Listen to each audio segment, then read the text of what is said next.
So the FAQs, I'm going to have to turn around and maybe even come over here to read these because they're such small print. I'm going to go through them pretty quickly. By the way, I don't know if he said it, but if you have questions, we're a small group. Feel free to throw up your hands at any time. Okay, reviewer concurs with the value conclusion.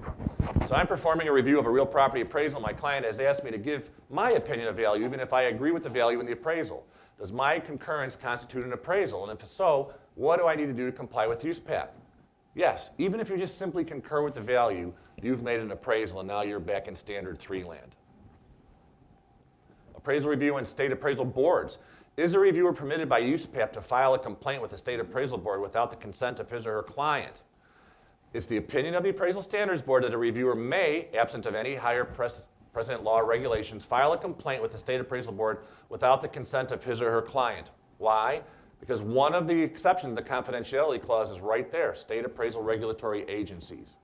But if you were engaged and part of your scope of work was that you were going to be performing the review and you were going to be keeping it private for the bank or the client, you may not probably be able to turn this into the state without being in breach of the original terms of the engagement letter.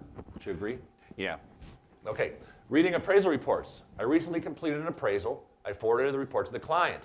After receiving the report, the client called and stated that they have another appraisal that was recently completed, and the values are significantly different. They asked if I would like to look over the other report and point out the primary differences. Does this assignment constitute an appraisal review? No. But here, this is a really gray line that they're painting in this one that you can fall right off of. The key thing here is they're saying, they ask if I would like to look over the report and point out differences. As soon as you start to filter the other guy's stuff, as soon as you start to make comments as to why it's not as good as what you used, now you're back into performing a review. If you just point out and say that they used 3 sales that I didn't select because they're another school district, you might be crossing the line on this. But if you just simply say they used sales that I didn't use, I thought my sales were more supportive, well, even that might be crossing the line. Mm-hmm. So differences are going to be things like they had a different census tract, they had different zoning information. You're citing the obvious, but you really can't comment further. It's kind of a crummy FAQ, actually.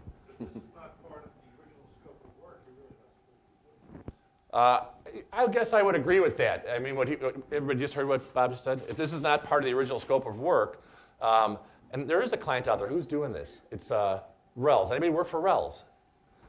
Don't they have like a new product out now that if you agree in the engagement letter, once you complete the assignment, they'll send you a list of like 20 more sales, and you have to tell them why those sales weren't good enough to be used. But if you accept the engagement and you understand that those are the terms at the end, you're okay. But yeah, that's one of the newest things. And they also have a second thing too, where they take your report and they run it through some kind of an automated quality control reviewer and can kick it back. But again, they're telling you up front they're doing this stuff. Yeah, and I don't know if they're paying that much more, but we can't talk fees. Okay, discrediting the original appraiser's work. Recently, one of my appraisal reports was reviewed. The review report contained information that could not have been available to me at the time I completed my appraisal report. The reviewer used this additional information to discredit my opinion. Is this appropriate? They say no, okay? They go on to say information that was not available to the original appraiser in the normal course of business, which I wish they would define that sometimes, may also be used by the reviewer. However, the reviewer must not use such information in the reviewer's development of an opinion as to the quality of the work under review. So they can say that there's additional information that's out there that they were able to uncover that occurred perhaps after you completed the report, but they can't use it to discredit you. And if they did, then do. they just created a misleading appraisal review. Correct. And you hope this is the case if when they review your work, because it's a no-brainer. You can get out of it. No problem. Something as big as that could be enough just to end the whole problem. Yep. If you point to something like that. Okay, did I jump past one here? No.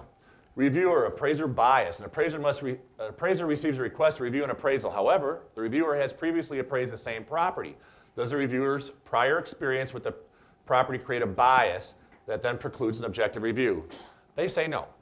And I'm not going to read you the whole thing, but they point back to the conduct rule and the ethics rule. And as long as you feel that you can do this without any bias, which is, okay, I have no bias, they feel that, so help me God, I swear I can do this without a problem. They feel that it's okay to do it. And the reason that they want to do this is they don't want to preclude you from these types of assignments. If if we're carrying high morals and ethics, you should be able to do this as an appraiser. Okay, Tom, I'll jump back to you. Oh, well, this is just saying that there's the two primary forms, the Fannie Mae and Freddie Mac. You have the 2000 and the 2000A.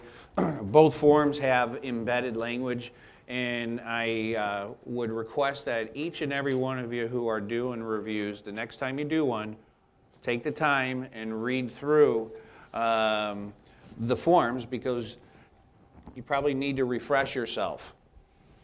I did want to point this out because this is something that Tom and I, actually I think it was Tom, when we got together with Fannie and Freddie and we sat in on the national committees that developed the forms, Tom, especially on these, he wanted them on all the reports, but he said, you know what, on this review stuff, it would be great if you guys can give a little more guidance to what the reviewer is supposed to do. That they're not out here to like get everybody or always find something wrong. And so consequently what came out of it, which is actually probably one of the best things I've ever seen put on a Fannie Freddie form, but they came up with guidance notes telling the reviewer how they probably should proceed and what is considered a big no-no for two, for example. Go ahead, Tom. Right, so if you look at the second one there, not include personal opinions about the appraiser who prepared the appraiser.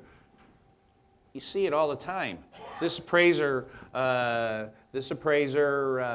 is known to have trainee appraisers complete assignments, and there's a strong likelihood that this appraiser didn't actually complete this assignment. Okay, that's a personal opinion unless it's a fact. I mean, you can't be saying something on there. Or Tom used to work for me years ago and stole one of my best clients, and that goes right to the question of integrity of this gentleman. How about that for coming at you? Okay, 6, the review appraiser must determine whether the opinion of market value is accurate and adequately supported by market evidence. When the review appraiser disagrees with the opinion, he or she must complete section 2. Because appraisers' opinions can vary. This is something that they don't do all the time. I do see people wind up putting a value in, because on the signature page, I think it's page 5, there is a spot where you can still put your value conclusion, and even though you didn't do section 2. If they do that, they're not following the scope of work of the assignment or the guidance notes. 7, the review appraiser must explain why the comparable sales in the appraisal report under review should not have been used.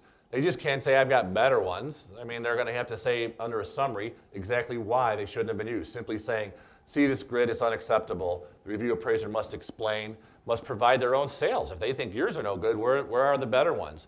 And if there are better ones, now you're doing section 2 and you're coming up with a different opinion of value.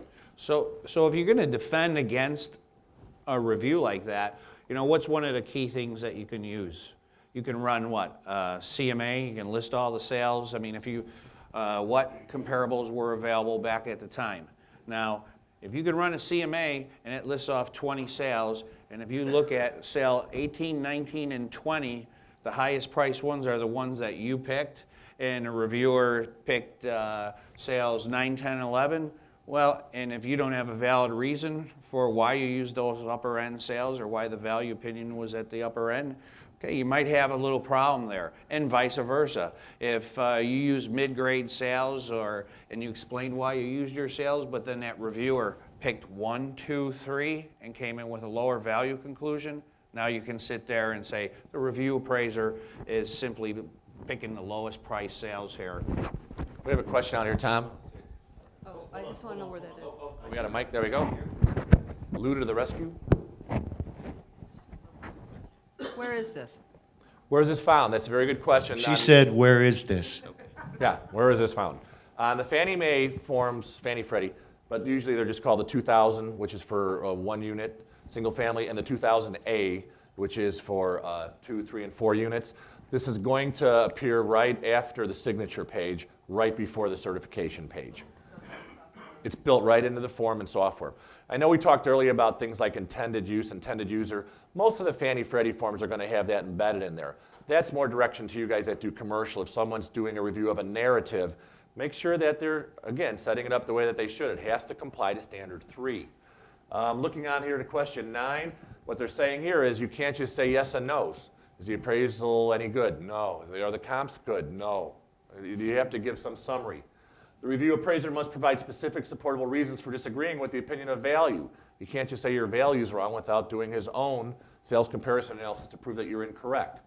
The review appraiser must include the rationale for using new comparables. Why are his better than yours? The following question must be answered. Why are these new ones better? The new comparable sales provided by the review appraiser and reported in the sales comparison analysis grid must have closed on or before the effective date of the appraisal. They can't use stuff that close 2 or 3 months after you did the report, but I see it every once in a while. They throw one in there to say, well, this one was listed. Doesn't matter, it has to be a closed transaction. Okay, back to you, Thomas.